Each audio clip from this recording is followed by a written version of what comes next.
എല്ലാവിധ ആശംസകളും നേരുകയാണ്. അതോടൊപ്പം തന്നെ രജനീകാന്തിനെയാണ് നമ്മൾ ദൃശ്യങ്ങളിൽ കാണുന്നത്. രജനീകാന്ത് ഇന്നലെ തന്നെ അവിടെ എത്തിയിരുന്നു. ഇന്ന് അദ്ദേഹം വിശിഷ്ട അതിഥികൾക്കുള്ള അദ്ദേഹത്തിന്റെ ഇരിപ്പിടത്തിലേക്ക് എത്തുന്നു. അദ്ദേഹത്തിന് പ്രധാനപ്പെട്ട ഏറ്റവും മുൻനിരയിൽ അദ്ദേഹത്തിന് സീറ്റ് ലഭിച്ചിരിക്കുന്നു. അദ്ദേഹം ഇന്നലെ തന്നെ അവിടെ എത്തിയതാണ്. അവിടെ നിന്ന് അദ്ദേഹം ഇപ്പോൾ അദ്ദേഹത്തിന്റെ ഇരിപ്പിടത്തിലേക്ക് എത്തിയ ദൃശ്യങ്ങളാണ് കാണുന്നത്. ദക്ഷിണേന്ത്യയിൽ നിന്നുള്ള ഏറ്റവും പ്രധാനപ്പെട്ട വ്യക്തിത്വം എന്ന് പറയാവുന്നവരിൽ ഒരാളാണ് രജനീകാന്ത്. അദ്ദേഹത്തിന് മനു ഇവിടെ ഇതിന്റെ രാഷ്ട്രീയം കൂടി സൂചിപ്പിക്കുമ്പോഴാണ് പലപ്പോഴും ഈ ഉത്തരേന്ത്യ ദക്ഷിണേന്ത്യ എന്ന നിലയിൽ വിഭജിച്ചു കാണുന്നു രാജ്യത്തെ എന്നുകൂടി വിമർശിക്കുന്നവരുണ്ട്. ഇപ്പോൾ ഹെലിക്യാം ഷോട്ട് നമുക്ക് കാണാൻ സാധിക്കുന്നുണ്ട്. പുഷ്പവൃഷ്ടി നടത്തിക്കൊണ്ട്, അതായത് ഈ പ്രാൺ പ്രതിഷ്ഠാ ചടങ്ങുമായി ബന്ധപ്പെട്ട് ഹെലികോപ്റ്ററുകളിൽ പുഷ്പവൃഷ്ടി അടക്കം നടത്തും.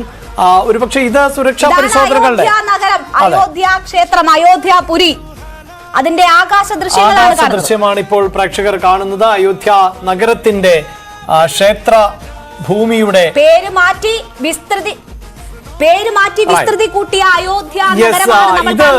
മോദി എത്തുന്നതാണ്. പ്രധാനമന്ത്രി നരേന്ദ്രമോദി അയോധ്യയിലേക്ക് എത്തുന്നു. നേരത്തെ അയോധ്യയിൽ വിമാനത്താവളത്തിൽ ഇറങ്ങിയ ശേഷം പ്രധാനമന്ത്രി നരേന്ദ്രമോദി അയോധ്യയിലേക്ക് എത്തുന്ന ഹെലികോപ്റ്ററിന്റെ ദൃശ്യങ്ങൾ, അതോടൊപ്പം തന്നെ ആ ഹെലികോപ്റ്ററിന്റെ ദൃശ്യങ്ങളോടൊപ്പം തന്നെ ഹെലികോപ്റ്റർ ആകാശ ദൃശ്യം, അതായത് അയോധ്യ നഗരത്തിന്റെ ആകാശ ദൃശ്യം കൂടിയാണ് നമുക്ക് പ്രേക്ഷകരുമായി പങ്കുവെക്കാൻ പറ്റുന്നത്. അതായത് പ്രാണപ്രതിഷ്ഠാ ചടങ്ങിന് ഇനി ഏതാനും മിനിറ്റുകൾ എന്ന് തന്നെ നമുക്ക് പറയാൻ സാധിക്കുന്നു. അത് ശേഷിക്കെ ആണ് ഈ ചടങ്ങിന്റെ യജമാനൻ ആയിട്ടുള്ള, സാധാരണ നിലയിൽ ഈ ഹൈന്ദവ വിശ്വാസപ്രകാരം ഈ പ്രതിഷ്ഠാ ചടങ്ങുകൾ അല്ലെങ്കിൽ പ്രാൺ പ്രതിഷ്ഠയ്ക്കൊക്കെ യജമാനായി തെരഞ്ഞെടുക്കപ്പെടുന്നത് ജനപ്രതിനിധി അല്ലെങ്കിൽ രാജാവിനെ എന്ന തരത്തിൽ ഉള്ള രീതിയിലാണ്.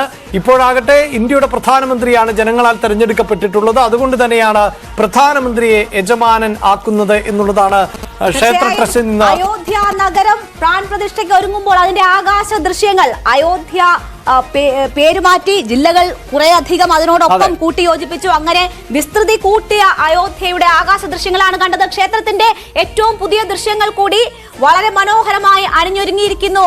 അയോധ്യ ക്ഷേത്രം, വിശിഷ്ടാതിഥികൾ അവർക്കൊരുക്കിയിരിക്കുന്ന ഇരിപ്പിടങ്ങൾ നമുക്ക് ദൃശ്യങ്ങൾ കാണാം. വിശിഷ്ടാതിഥികൾ എത്തിയിരിക്കുന്നു. രജനീകാന്തിനെ പോലെയുള്ളവർ പോലും അവരവരുടെ ഇരിപ്പിടങ്ങളിലേക്ക് എത്തിയിരിക്കുന്നു. മോദി ഹെലിപാഡിൽ അല്പസമയത്തിനകം ഇറങ്ങും. അതിനുശേഷം രാം ജന്മഭൂമിയിലേക്ക് എത്തും എന്നതാണ് പറയുന്നത്. ഒരുപക്ഷെ ഇനിയും സർപ്രൈസുകൾ ഉണ്ടാകാം. നരേന്ദ്രമോദി സരയുവിന്റെ തീരത്തേക്ക് പോകാം, അവിടെ സ്നാനം നടത്താം.